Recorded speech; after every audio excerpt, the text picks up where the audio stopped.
Tani jemi në lidhje direkte me Taulant Mukën. Zoti Taulant, përshëndetje dhe faleminderit që pranove të jesh pjesë e emisionit. Rinja, faleminderit për ftesën edhe kënaqësitë.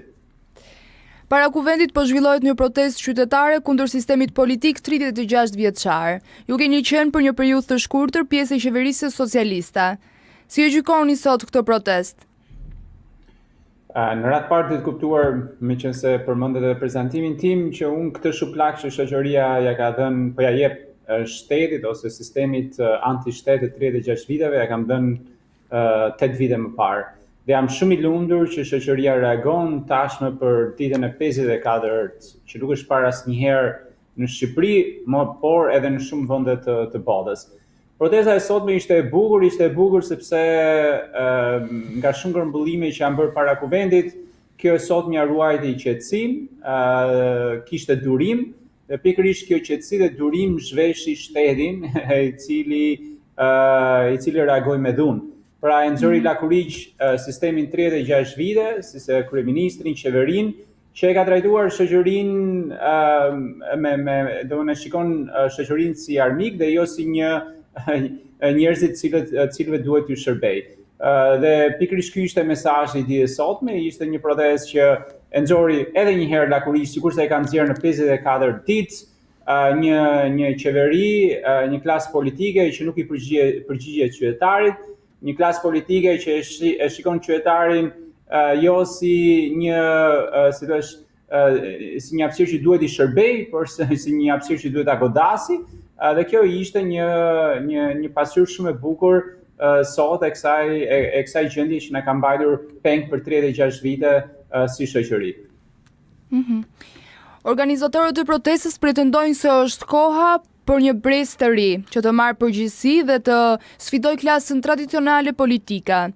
A mendoni se të rinjt kanë sot potencialin dhe organizimin për të sjellë ndryshim real në politikën shqiptare? Duhet kuptuar që ndryshimi ka ndodhur, e ndjen në çdo qytet, e ndjen në çdo shtëpi, e ndjen në diasporë, pra gjithë njerëzit po reagojnë. Tashmë njerëzit janë të lirë, nuk kanë frikë të evidentojnë problemet, nuk kanë frikë të kërkojnë nga shteti përgjegjësi, llogaridhënie, ju e patë edhe në Përrenjas, ku nuk kishte ndodhur për shumë kohë, pakën me sa di unë, që qytetarët ishin bashkuar në shesh, jo pak, po shumë, për të kërkuar llogaridhënie për ndryshimet që po bëhen me Bashkinë e Përrenjasit.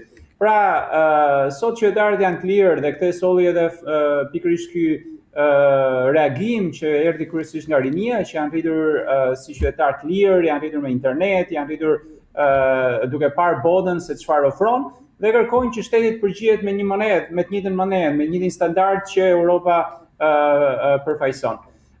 Duhet kuptuar që protesta e ka sjellë ndryshimin, edhe unë gjithmonë edhe në artikulimet e mia të fundit shprehem që duhet mendojmë drejt së ardhmes.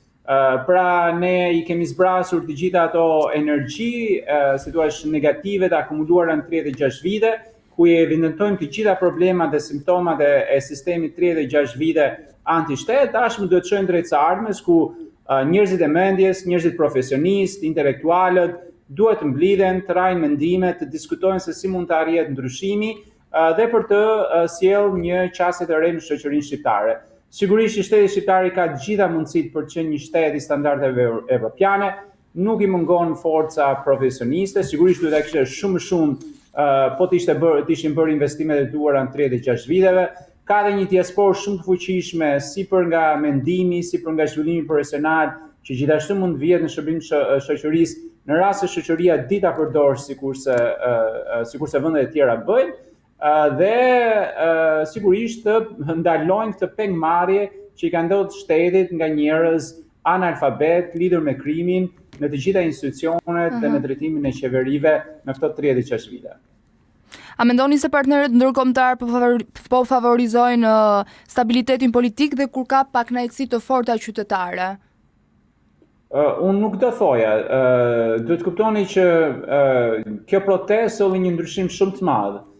Fillimisht pati një reagim të zonjës Kos, e cila nuk ishte shumë e mirëpritur nga shoqëria shqiptare, po të shikonit reagimin e fundit, pra takimin e fundit që u bën në Bruksel për mbylljen e kapitujve, Bashkimi Evropian ishte i qartë. Bashkimi Evropian doli pro qytetarëve shqiptar, i vendosi shumë mirë kufit e Bashkimit Evropian se çfarë do thotë integrim, do thotë të respektosh natyrën, do thotë të respektosh ligjin, të ndërtosh një sistem drejtësie, madje edhe me një letër që ne kemi çuar akademikët shqiptarë, studiuesit, inovatorët në diasporë për vendosjen e arsimit, shkencës, inovacionit dhe kapitalit njerëzor si fokus të Shqipërisë ose të ndryshimeve, Bashkimi Evropian doli me një përgjigje shumë pozitive dhe e mbështet. Pra, unë besoj që fryma europiane ekziston, ne kemi sot ajo që evidentohet sot, kemi një limitim, pra një kufizim të kryeministrit në arenën ndërkombëtare, jo vetëm në vend, pra që qytetarët nuk e duan më, po e tregojnë shumë qartë klasë politike, nuk i intereson më shqiptarëve, po shikoni dhe Bashkimin Evropian, shikoni ndërkombëtarët të cilët e kanë kufizuar dhe limituar veprimet e kryeministrit, edhe jo më me gjuhë diplomatike, por me gjuhë të drejtë për drejtë. Pra kjo është një arritje shumë e madhe, është një arritje e kësaj proteste, e këtij reagimi qytetar, e bashkimit të gjitha forcave qytetare, dhe unë besoj që ka ardhur koha të shohim drejt së ardhmes.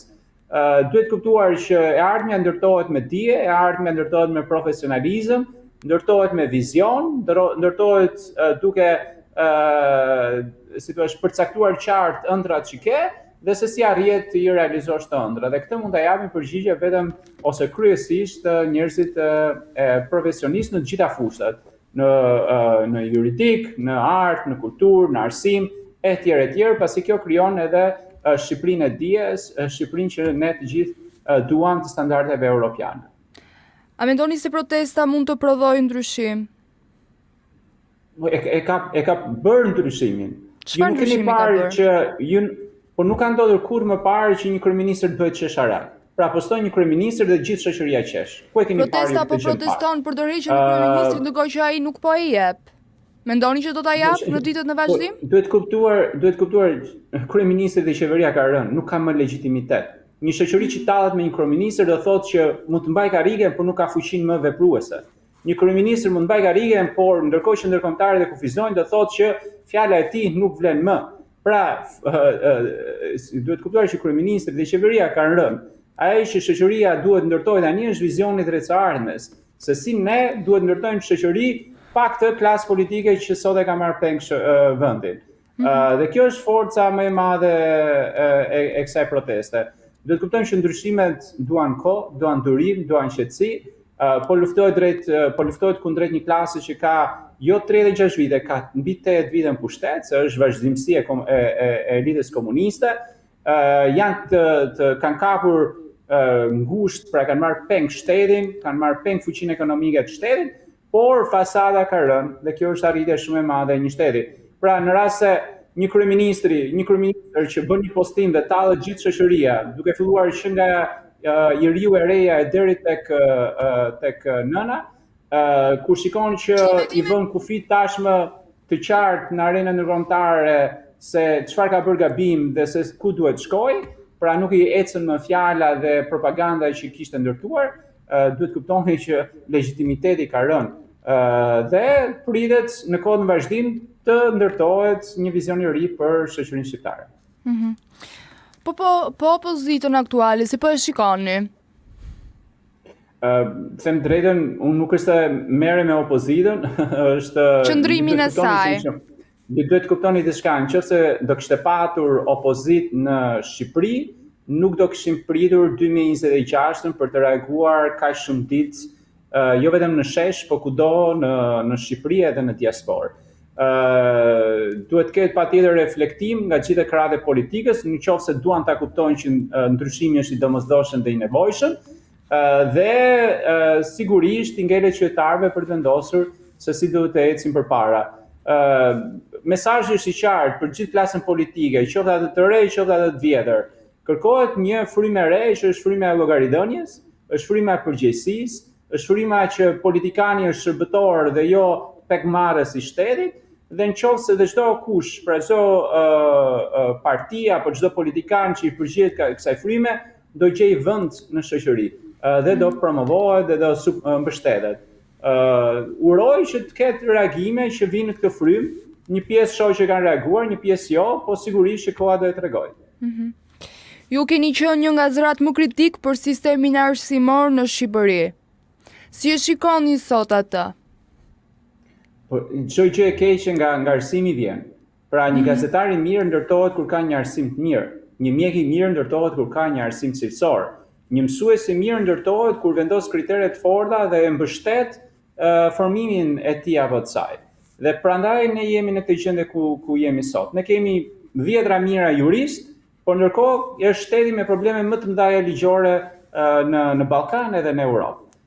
Dhe kjo është edhe për shkak të keq investimit në arsim. Pra gjitha parametrat ndërkombëtar tregojnë që Shqipëria është e fundit në arsimin parauniversitar, e fundit në shkencë, e fundit ndër të fundet në rajon edhe në Europë në inovacion, dhe ndër të parët për largimin e trurit, pra të mendjes. Dhe kjo ishte për shembull dhe angazhimi që një pjesë e jona e diasporës të studiuesve në diasporë, të inovatorëve, të akademikëve në diasporë, ju drejtuam në radhë të parë një letër shoqërisë që ndryshimi duhet vi duke vënë fokusin tek arsimi, kërkimi shkencor dhe inovacioni.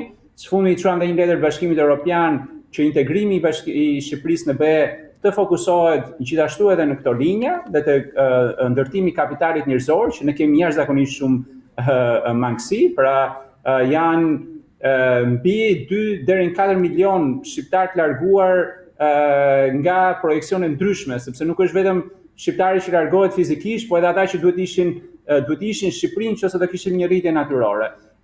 Dhe ka dhe një përgjigje pozitive të Bashkimit Evropian në këtë frym të mbështetjes Shqipërisë. Prandaj besoj që gjithë fokusi duhet të qëndrojë në të ardhmen, sigurisht në shtetin ligjor, por kjo duhet të ndërtohet edhe me një arsim cilësor. Ju keni parë edhe skandalet e fundit që kemi nxjerrë që për shembull në Universitetin e Tiranës studiuesit e rinj, pra doktorantët, publikojnë me numra ID-e, dhe në asnjë vend botës nuk fshihet një arritje sikurse është doktoratura, përveç se në Shqipëri, dhe arsyeja është sepse nëse shikon ato numrat e ID-s, janë fëmijët e rektorit të Universitetit të Tiranës, fëmijët e Ulsimanjes, janë zëvendësministër e drejtësisë, ka prokuror aty, etj, pra fshehin shkatrimin e arsimit dhe ka marrjen peng të zhvillimit të shkencës. Po pse kjo është e rëndësishme? Duhet kuptojmë që nëse universiteti ka një profesor me arritje ndërkombëtare, ai apo ajo profesoresh mund të fithi grante kërkimore, mund të ndërtojë biznese inovative, pra nëse hedh 1 euro, merr 5 euro në shkëmbim. Ndërkohë që në arsimin me mënyrën se si ne i kemi ndërtuar universitetet, ne vetëm konsumojmë paranë publike dhe nuk ndërtojmë ekonomi të re, nuk ndërtojmë kulturë, art, arsim, dhe për tjetër nuk ndërtojmë, si thua, zhvillim ekonomik dhe standardet që i kërkojnë shoqërisë për të shkuar drejt Bashkimit Evropian. A ka analfabet funksional në parlament? Është e dokumentuar. Pra, kush janë ata? Jemi parlamenti me më shumë analfabet funksional, por që kanë më shumë grada shkencore. Ne kemi parë Taulant Balla që ka kopjuar doktoraturën, ne kemi parë Ulsimanjin që ka kopjuar doktoraturën, kemi kryetarin e parlamentit i cili sipas dokumentarëve që janë publikuar mund të mos ketë edhe diplomën e universitetit. Pra kemi shumë të tillë. Dhe gjithë shkatrimi i dijes, i arsimit, i mundësisë të zhvillimit të vendit ka ardhur pikërisht nga kjo. Ju pse kryeministri i vendit paguan arkitekt huaj? E paguan sepse pretendojnë që ata kanë dijen. Pse nuk e investon këtë dijen dhe ta ndërtojnë në Shqipëri?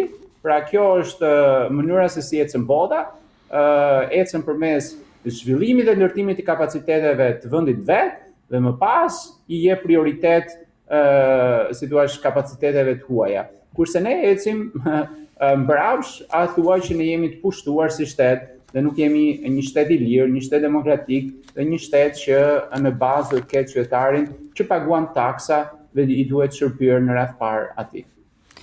Shqipëria po përballet me emigrimin e të rinjve dhe të profesionistëve. A është sistemi arsimor një nga arsyet kryesore që shumë të rinj po largohen?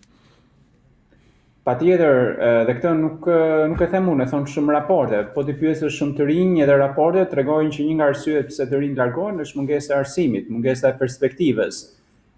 Sikur se thash, nëse ne marrim projeksionet ku përfshim edhe përqindjen e rritjes natyrore që duhet kishte Shqipëria që nga viti 1989, bëhet fjalë për mbi 4 milion shqiptarë që duhet ishin më shumë në Shqipëri. Pra, kjo do thotë që ne po shkojmë drejt një genocidi të bërë nga një klasë politike që duhet ishte shqiptare, pasi ka emër shqiptar, për gjithë politikat e veta i kanë anti-shqiptare. Dhe të rinj besoj për këtë janë ngritur në protestë dhe që i dhanë një mësim shumë të mirë shoqërisë. Janë një brez që kanë dalë jashtë Shqipërisë që të vegjël, e kanë prekur realitetin evropian, ndërkombëtar, shumë të rinj, shumë të rinë në moshë dhe rrjedhimisht duan që edhe në vendin e vet kenë njëjtën standarde. Nuk mund të jetosh në një vend ku nuk ke siguri dhe cilësia e mësuesit që të vjen në shkollë, tek mjeku që të trajton, apo te juristi që të shërben për problemet ligjore që mund të kesh. Edhe kjo është ajo mënyra se si ne duhet ta shohim shoqërinë përpara. Dhe këtë besoj që kjo mund të arrihet pikërisht përmes fokusit në arsim. Dhe fokusi në arsim do thotë të rikonceptosh arsimin para universitar, të rikonceptosh universitetet, të ndërtosh shkollat profesionale, të cilat gjithashtu janë të shkatruara dhe duhet ishin një fuqi shumë e madhe e vendit tonë, dhe të japësh të rinjve një perspektivë të re. Pra atë që e shohin Bashkimin Evropian, ta kenë edhe në Shqipëri. Pra në vend që ti çosh një hajdut intelektual në auditor, ti çosh një studiues të ri të re të formuar jashtë vendit. Dhe në këtë mënyrë dhe njeriu e reja stimulohet, motivohet dhe bëhet pjesë e një sistemi që prodhon vlera dhe jo vlerëson antivlerën si vlerë. Taulant, falenderoj. Ishte kënaqësi. Faleminderit, kënaqësi ime. Faleminderit. Ju pëlqeu kjo video? Atëherë bashkohuni me ne. Na ndiqni në Instagram, Facebook dhe TikTok dhe bëni subscribe në YouTube. Klikoni like dhe share dhe aktivizoni njoftimet për të mos humbur asnjë video të re. Faleminderit për mbështetjen.